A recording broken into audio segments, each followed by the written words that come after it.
শ্রমিক অসন্তোষের জেরে সাভার, আশুলিয়া ও গাজীপুরে শতাধিক পোশাক কারখানা বন্ধ। পোশাক রপ্তানিকারকদের সংগঠন বিজিএমইএ বলছে, মঙ্গলবার রাত ও বুধবার সকালে কারখানাগুলোর সামনে এ সংক্রান্ত নোটিশ ঝুলিয়ে দেওয়া হয়েছে। বিভিন্ন দাবিতে শ্রমিকরা কাজ না করায় ছুটি ঘোষণা করতে বাধ্য হয়েছে এমন কারখানার সংখ্যা অন্তত ৮টি।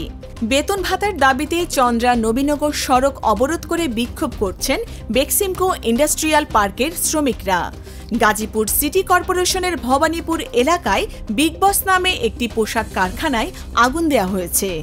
অন্তর্বর্তী সরকারের শ্রম উপদেষ্টা আসিফ মাহমুদ বলেছেন, জুট ব্যবসাকে কেন্দ্র করে সন্ত্রাসী কার্যক্রম চালানো হচ্ছে। এসব অপতৎপরতা রোধে সরকার কঠোর অবস্থানে রয়েছে।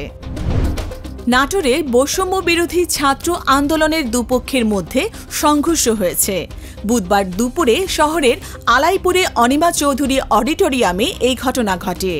সম্প্রতি গণ অভ্যুত্থানে হতাহতদের পরিবারের সদস্যদের সাথে আলোচনার সময় শিক্ষার্থীদের দুই পক্ষের মধ্যে হাতাহাতি হয়। উভয় পক্ষ চেয়ার ছুড়লে বেশ কয়েকজন আহত হন। পরে পুলিশ পরিস্থিতি নিয়ন্ত্রণে আনে। এদিকে শহরের হাফরাস্তা এলাকায় এনএস কলেজ মাঠে কেন্দ্রীয় সমন্বয়কদের মতবিনিময় সভায় মঞ্চ ভেঙে ফেলে একটি পক্ষ। এদিকে মঙ্গলবার রাতে নরসিংদীর পলাশে বাজার থেকে চাঁদা আদায় নিয়ে বৈষম্য বিরোধী ছাত্র আন্দোলনের শিক্ষার্থীদের সঙ্গে বিএনপি নেতাকর্মীদের সংঘর্ষ হয়েছে। বিদ্যুৎ খাতে ৫,০০০ কোটি টাকা লোপাটের অভিযোগ উঠেছে ওরিয়ন গ্রুপের বিরুদ্ধে।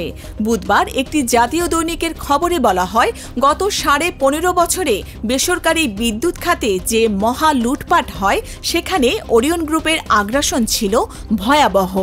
গ্রুপের কর্ণধার ওবায়দুল করিম প্রভাবশালীদের ব্যবসায়িক পার্টনার বানিয়ে বিনা টেন্ডারে বড় বড় বিদ্যুৎ উৎপাদন কেন্দ্রের প্রকল্প বানিয়েছেন। চুক্তির শর্ত অনুসারে ৩ বছরের মেয়াদে প্রকল্পের দায়িত্ব পেলেও পরবর্তী সময়ে সেই মেয়াদ স্বয়ংক্রিয়ভাবে বাড়িয়ে নিয়েছেন। বিদ্যুৎ উৎপাদন না করে শুধু ক্যাপাসিটি চার্জের নামে তিনি হাতিয়ে নিয়েছেন ৫,০০০ কোটি টাকা।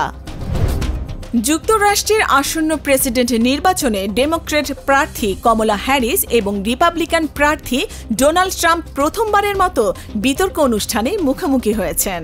ফিলাডেলফিয়ায় হ্যারিস ও ট্রাম্প এবিসি টিভি চ্যানেল আয়োজিত বিতর্কের মুখোমুখি হয়ে একে অপরের বিরুদ্ধে সামনে অভিযোগ করেন। যুক্তি পাল্টা যুক্তি, অভিযোগ পাল্টা অভিযোগে উঠে আসে অর্থনীতি, ইসরায়েল ফিলিস্তিন, ক্যাপিটলের দাঙ্গার মতো বিষয়গুলো। এ সময় দুজনেই একে অপরকে মিথ্যাবাদী বলে আখ্যা দেন।